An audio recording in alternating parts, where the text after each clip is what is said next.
రోజుల కోర్సు పూర్తి చేస్తే చాలు 100% ప్లేస్మెంట్ సపోర్ట్ తో సాఫ్ట్వేర్ జాబ్ మీ సొంత. వెంటనే కోడ్ జ్ఞాన్ డెస్టినేషన్ ని సంప్రదించండి. నమస్తే, నేను విజయ్. సంచలనం కలిగించినటువంటి బాలీవుడ్ హీరో సైఫ్ అలీ ఖాన్ మీద అటాక్ చేసింది ఎవరు? బయటవారా? ఇప్పుడు పోలీసు అదుపులో ఉన్నటువంటి బంగ్లాదేశీయుడు? ఇవన్నీ కాదు, దీని వెనక ఇంట్లో వారే ఉన్నారు. కరీనా కపూర్కి సంబంధం ఉందా? ఆస్తి వివాదాల కోసం కుటుంబ సభ్యులే ఈ అటాక్ చేశారా? లేదంటే అతనుకు వేరే వివాహేతర సంబంధం ఉందా? ఇలా రకరకాల కోణాలు వినిపిస్తున్నాయి. దీని గురించి డిస్కస్ చేద్దాం. మనతో పాటు ఉన్నారు స్టూడియోలో మాజీ పోలీసు ఉన్నతాధికారి, ప్రస్తుతం అడ్వకేట్గా పనిచేస్తున్నటువంటి సర్వేశ్వర్ రెడ్డి గారు. నమస్తే సార్. నమస్తే. గత కొన్ని రోజుల నుంచి సస్పెన్స్ థ్రిల్లర్ మూవీలో ఎలాంటి సన్నివేశాలు ఉంటాయో అలాంటి సన్నివేశాలు ఇప్పుడు ఈ కేసులో మనకు కనిపిస్తున్నాయి. అసలు తప్పు ఎవరిదై ఉంటారు? మీరు చాలా కేసుల్ని స్టడీ చేస్తుంటారు, ఇన్వెస్టిగేట్ చేస్తుంటారు. దీంట్లో ఆ నిందితుడు నేరుగా 12 అంతస్తులు ఎక్కి సైఫ్ అలీ ఖాన్ ఉన్న రూమ్లోకి వెళ్ళి అటాక్ చేయడం అనేది అది చెప్పడుతుంటే మనకే విడ్డూరంగా ఉంది. ఆయన అందులో కోలుకొని బయటకు వచ్చిన తర్వాత ఒక సూపర్ మ్యాన్ లాగా నడిచేస్తున్నాడు 5 రోజుల్లోనే. కానీ చెప్పింది మాత్రం స్పైన్లోకి 2 అంగుళాల వరకు ముక్క ఇరుక్కుపోయింది, దాన్ని బయటకు తీసాం. స్పైన్లో 72,000 వెయిన్స్ ఉంటాయి. It's not so easy to walk like that with in 3 or 4 days, 5 days or 1 week, 2 months అన్న రెస్ట్ తీసుకోవాల్సి బెడ్ రెస్ట్. అది అయితే నాట్ బిలబుల్. 6 కత్తిపోట్లు పడితే 5 రోజుల్లో ఇంత సాఫీగా ఎలా బయటకు వచ్చి నడిచేస్తాడు? 6 కత్తిపోట్లు ఉంటే డిఫరెంట్ ఒక సూపర్ఫిషియల్ కత్తిపోట్లు ఉంటే ఏం కాదు. 6 పడ్డ ఏం కాదు, 10 పడ్డ ఏం కాదు. ఎందుకంటే అది ఇంటర్నల్ ఆర్గాన్స్ దెబ్బతింటలేదు కదా. గుండె కానీ లేకుంటే లివర్ కానీ లేకుంటే కిడ్నీస్ కానీ ఏమైనా దెబ్బతింటే ఉంటే ఇట్స్ డిఫికల్ట్ టు మూవ్. అది సూపర్ఫిషియల్ స్టమక్ పైన ఇంట్రెస్ట్ ప్రభావం ఉన్నది. అట్లా మామూలుగా నడుస్తున్నాడు అంటే అందరూ కూడా ఏదో స్ట్రెచర్ మీద వస్తాడు లేదంటే వీల్ చైర్ మీద వస్తాడు అని అందరూ ఎక్స్పెక్ట్ చేస్తే నడుస్తాడు. అవును.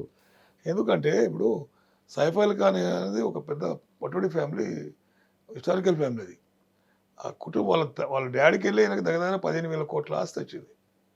భార్యలు ఎట్లా ఉండరు, ఫస్ట్ సెకండ్ థర్డ్ ఫోర్త్ ఏదో ఉండవు. సెకండ్ వైఫ్ అయితే ఉంది, ఆమె పేరు ఉంది.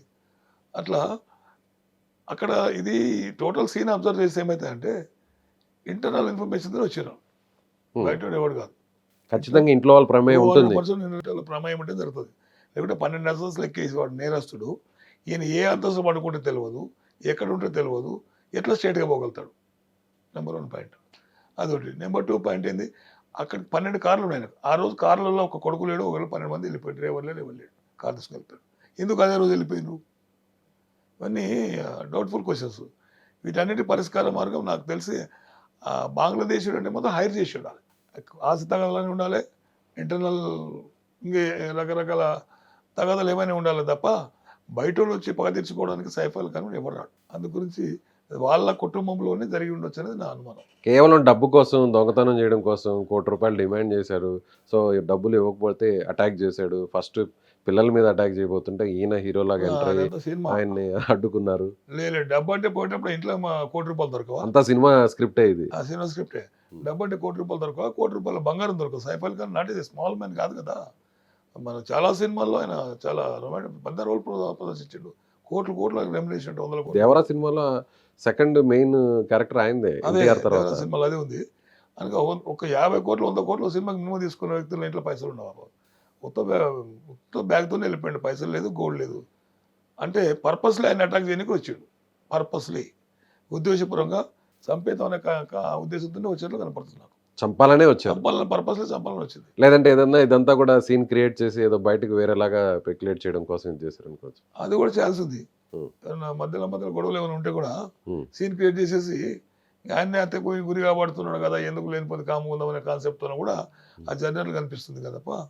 అది ఇంటెన్షన్గా చేయించింది అనేది నాకు అనుమానం.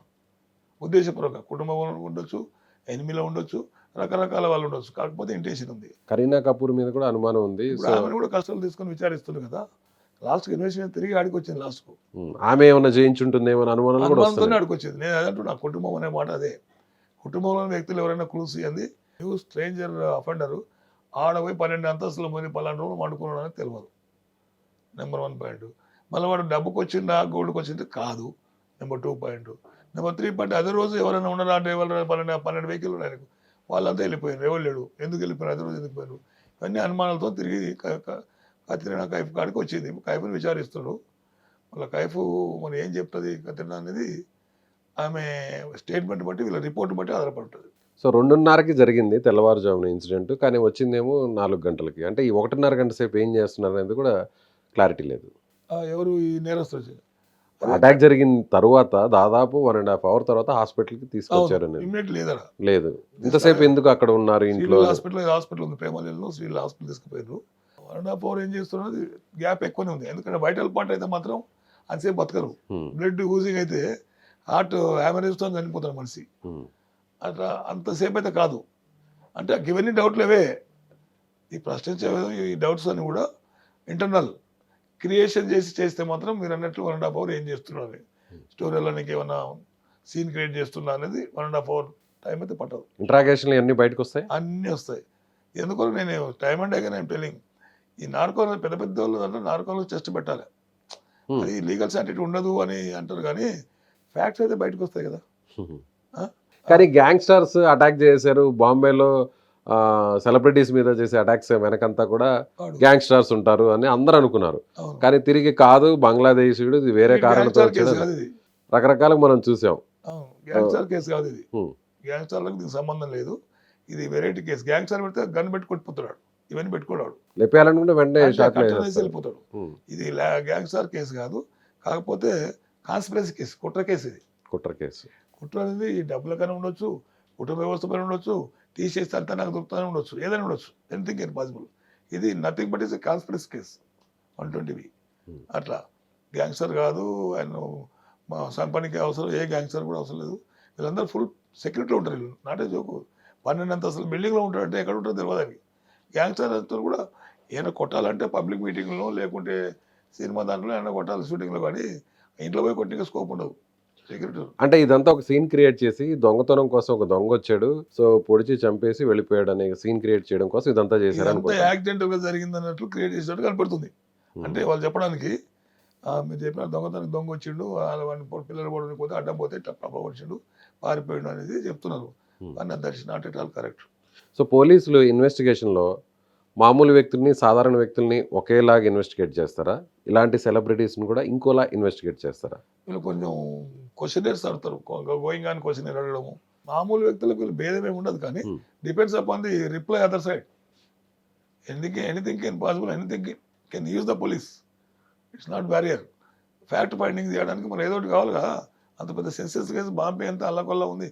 ఆ స్టూడియోస్, ఇంపార్టెంట్ యాక్టర్స్ వాళ్ళంతా కానీ ఉంటారు కదా. కోటేశ్వరులు business economic bowl of India అది. అక్కడ జరిగింది డిటెక్ట్ చేయకపోతే ఫెయిల్యూర్ అది పాలక పోలీస్ వస్తుంది. అట్లా ఏ కేసు అయినా ఇంపార్టెంట్ కేసు ఉంటే మాత్రం అది వేరే మెసేజ్ ఆ కేసు మెసేజ్ పంపకూడదు సొసైటీకి. అలాంటి పనిష్మెంట్ ఉండాలి, అలాంటి ఇన్వెస్టిగేషన్ ఉండాలి. ఖచ్చితంగా బయటకు తీస్తారు ఏదున్నా కూడా. ఖచ్చితంగా తీస్తారు, 100% తీస్తారు. కాకపోతే క్లారిటీగా తీస్తారు, ఇంకా క్లారిటీగా తీస్తారు. కొంత టైం తీసుకున్నా కూడా క్లారిటీస్ అన్ని బయటకు తప్పకుండా డిటెక్ట్ చేస్తారు. Thank you sir, thank you. ఇది మాజీ పోలీసు ఉన్నతాధికారి సర్వేశ్వరరెడ్డి గారు చెప్పినట్టుగా ఖచ్చితంగా దీని వెనక కుట్ర కోణం దాగి ఉంది, కుటుంబ సభ్యుల ప్రమేయం ఉంది అనేటువంటి విషయం చాలా స్పష్టంగా అర్థమవుతుంది. పోలీసులు దీన్ని చాలా ఛాలెంజింగ్గా తీసుకున్నారు. దీని వెనకున్నటువంటి రహస్యాలను ఖచ్చితంగా బయట పడతారు అంటూ కూడా ఆయన చెప్తున్నారు. Thank you so much.